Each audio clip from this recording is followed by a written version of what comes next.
Transcript for audio. President Obama helps me understand tenacity. Start of transcript. I am almost about to go to sleep. It's 10:30 at night. Tomorrow is President Obama's fundraiser at the Disney Aulani Hotel on the west side of the Oahu. My company has been selected to provide the audio/visual service for this important event. The lead came through a business consultant, really a mentor, by the name of Noel Trainer, who was currently the Irish Consulate General for Hawaii, but formerly head of all Hilton Hotels Hawaii Pacific.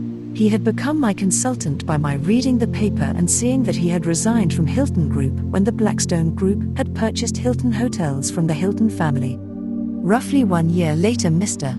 Trainer, who was a local hospitality legend and really the godfather of hospitality and hotels in Hawaii, stepped down. There was an article about him starting his own consulting company in paper. When I got the idea that as a small hotel service provider, I'd like to talk to him and get his insight on how to pursue hotels. But more importantly, I knew that most hotel managers had worked for Mr. Trainer over the years. He would be a valuable asset to be able to get my company contracts, which can be worth millions inside of these hotels. So I called Mr. Trainer and got no answer. Called again, was ignored again. 2 weeks later, I realized he probably doesn't want to meet with me even though I am a potential client, because my company is really a nothing. We were a tiny audio/visual company with a few accounts and no brand recognition, though we had been a business 30 years.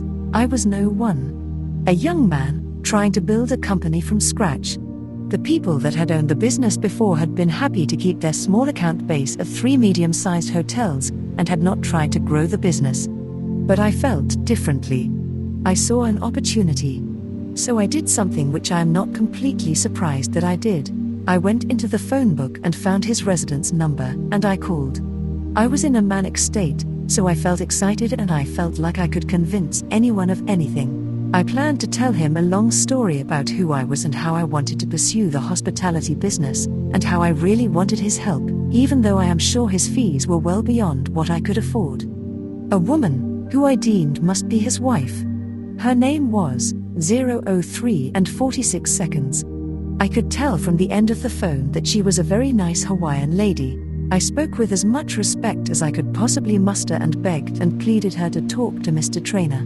I told her who I was and the fact that I would love to have his help, but that I could certainly not afford his incredible fees, since I knew he was already consulting with the Hilton family and other hotel groups in the area, who were willing to pay him tens of thousands of dollars. I asked her if he would take the job on a pro bono basis. I could pay him something, but not much. She thought my story was funny, and she thought it to be compelling enough to say that she would try her best to talk to me and see what she could do. 2 weeks later, I got a call from a man with a dignified Irish accent. "Hello, this is Noel Trainer," he said. "We must have lunch. Make us a reservation at Mariposa, Tuesday 12:30. And I thought, Mariposa, the most expensive, 005 and 4 seconds, restaurant in Hawaii, or in Honolulu at least. That won't be cheap. But I agreed. We met at Mariposa restaurant and we talked. I told him my ambitions to be a player in the hospitality industry in Hawaii, and that I needed to start somewhere. I had some good accounts, we had a great reputation, and we would love to have him as our consultant. He said he would give me a proposal, but his rates were going to be very high. I told him I couldn't afford much, but I waited to see what his proposal would say.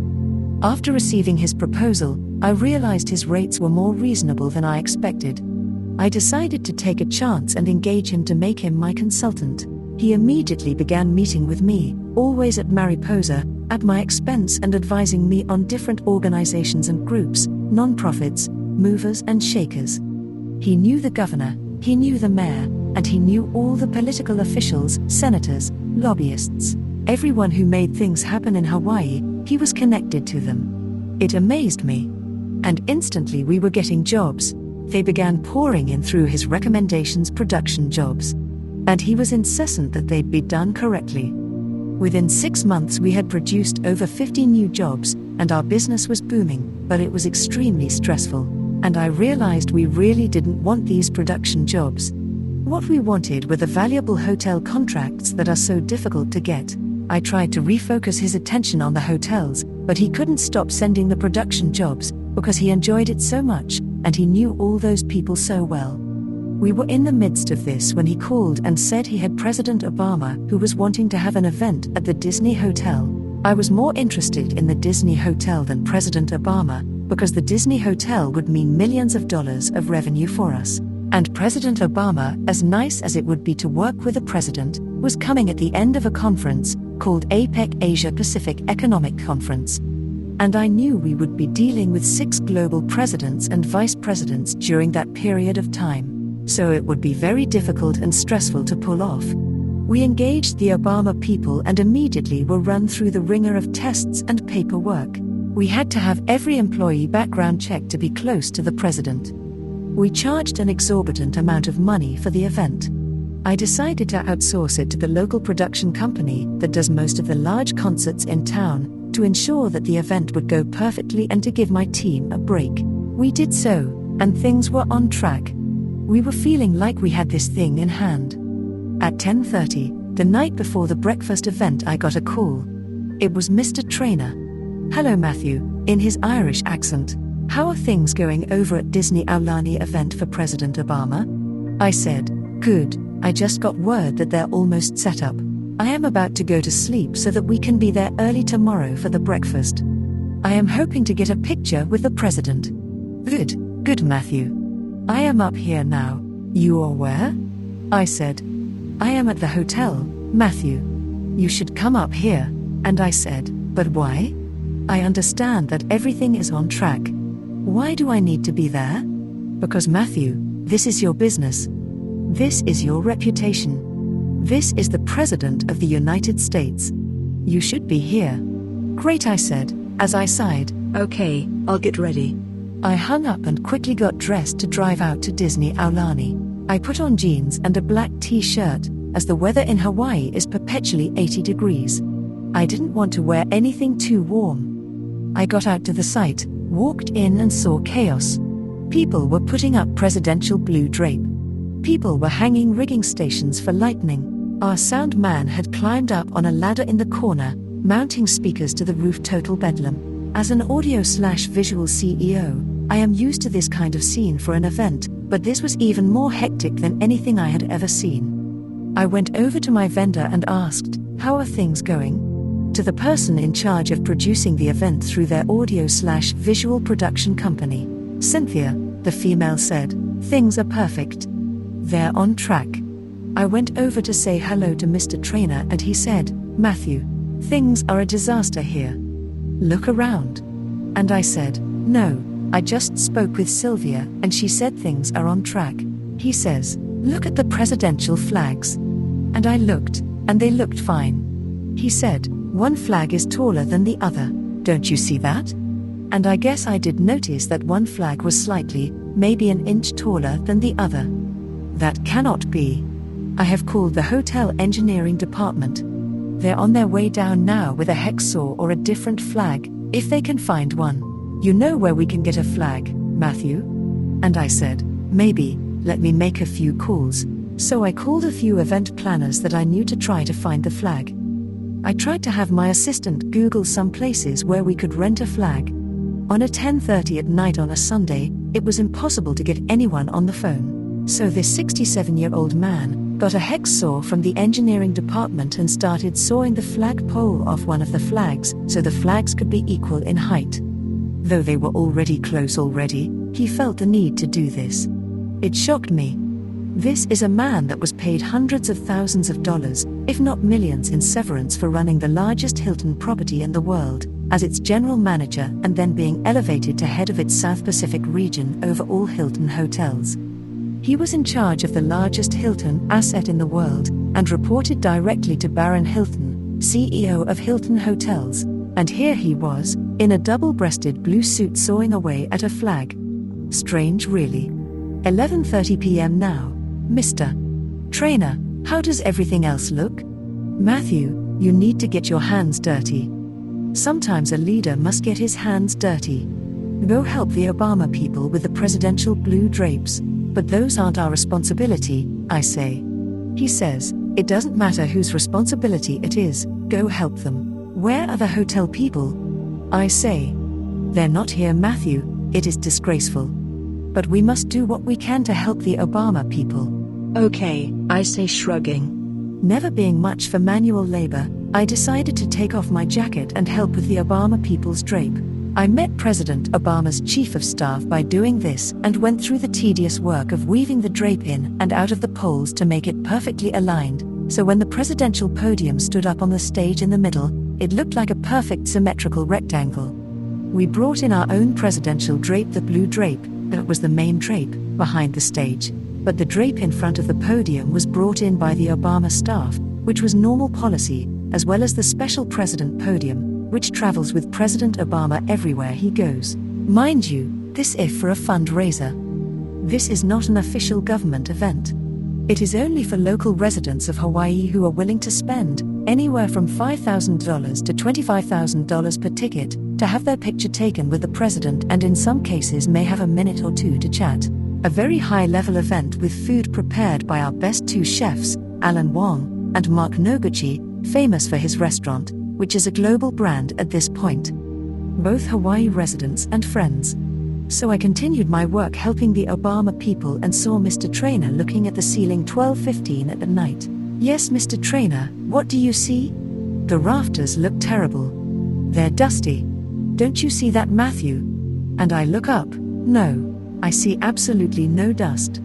Do you see that? There's dust all over the rafters. I must call my cleaning company and have them come. Are you sure that's necessary, Mr. Trainer? We have to get up early in the morning. Yes, it's disgusting. It's a disgrace. We must call them. So he calls some poor soul on the other end of the phone and woke him up out of bed. He told him he must get down to the Disney Aulani Resort to clean those rafters. Mr. Trainer had a cleaning contract at the hotel through another entity he was involved in, and wanted to make sure that everything in the room looked perfect. So this local guy had to get up out of the bed and procure a lift so he could get 35 feet up in the air to be able to clean these rafters. Bedlam still continued all around us, but you could see the setup starting to come to fruition. I continued to help in any way I could, running from one point to another. Delirious really, thinking about trying to get up in just a few hours and put on my best face to meet President Obama. Irritated at first, but now confused. I just went with the flow and tried to be in the moment. Soon I saw the cleaner show up with his lift. Climbing up on the scissor lift, he dusted all the rafters in the room slowly, one by one. We worked away. We get the presidential flag pulled in place, we tested the sound, we tested the lighting, we went through the script, we did all the preparation with the team that we had hired who felt micromanaged by us, but as there was no real reason for us to be there other than to oversee their work. Finally around 2 a.m. Mr. Trainer says, "It's time to go, Matthew. Go home, get some sleep." Everything looked right and we left the room and went home. I tried to sleep, but got very little. Woke up in the morning and put on my blue pinstripe suit and best shoes, best belt and best tie. I went out to the resort, which is a 45-minute drive from my Waikiki apartment. I was thinking about last night and wondering what the purpose was. I met a friend of mine, who was the president of a company we had acquired earlier that year, who specialized in commercial video. I invited him, because I had an extra ticket to the event. I thought it would be good for networking. He still continued as president of the company, so essentially worked for me at the time, and is the head of that division. His name was Ian. Myself, Mr. Trainer and Ian networked with all of the who's who of Hawaii. I quickly noticed the wristbands were different colors, which signified different donation levels. I saw very little $5,000 wristbands, maybe 5. A few more $10,000 wristbands, which were yellow. And all the rest were blue wristbands, which showed that there was a $25,000 commitment. This meant that most of the people in the room were willing to spend $25,000 for a 2-hour brunch and to be able to have a few words with the president, which made me wonder what exactly they wanted to say. I overheard some commotion in the corner. It was the general manager of the Disney Aulani talking to the chief of staff of President Obama, asking how his team did. I turned my back to the conversation, but listened quite carefully and picked up the chief of staff say, "Actually, Mark, your team was not present last night. We were surprised." He said, "Really?" They said, "Yes, we had to put up all of our decor ourselves. They said, however, this audio/visual company that you've hired for the event, Techniques Hawaii, was everywhere. They sawed the presidential flag. To make sure that the flags were even, they cleaned the rafters, which were filthy, and the president of the company himself came over, got on hands and knees and helped me put our presidential blue drapes around the podium, which took hours to get it perfectly. They were on hands and knees helping us every step of the way. I've never seen an audio/visual company so dedicated. He said, who? Techniques Hawaii, she said. The company that you've hired to do the audio/visual. And he said, I've never heard of them. I'll have to find out more. And I smiled. I walked away and told my friend Ian, who was there as the manager of my department, this story. He couldn't believe it. I couldn't believe it. I realized that day that Mr. Trainer was teaching me a lesson. I learned a couple of important insights. 1. When hiring a manager for your company, make sure the manager has tenacity. Look for someone who is never satisfied. When you are never satisfied, as a manager, things continually improve. As an owner, you want someone to treat the business as if it was their own. But that's almost impossible to find, because unless someone owns the business, they generally don't mind the shop as well as the owner would. But if you find someone who is incessantly tenacious, the type of person that when you sit down at a lunch, and their napkin is slightly off-center on the table, they straighten their napkin, because they can't help it and because they want everything to be perfect. That's a good sign. I realized that the tenacious person who is never satisfied, who will create something to improve if there is nothing to improve, is the type of manager that I want in my businesses. Number 2, I realized that I will never be that person. It's not who I am. Even though Mr. Trainer incessantly urges me to be that way and challenges me to be that way. I am a creative. I am an entrepreneur. I get more excited about the idea and about the relationships and motivating people to be excited and gather around a new concept or a new idea. What I don't like is to follow through and the execution. I get bored with the idea of making something 2% better every day. I realized that I must surround myself with managers who have that same tenacity as Mr. Trainer does. I realize now that's why Mr. Trainer was as successful as he was in the Hilton Group. He worked himself up from nothing, from being a busboy, all the way to the top of the hotel and hospitality industry, by being that tenacious person. I have a new name for these tenacious people. They are a 1 in a million, and I call them bloodthirsty killers. I am always on the lookout for my next killer.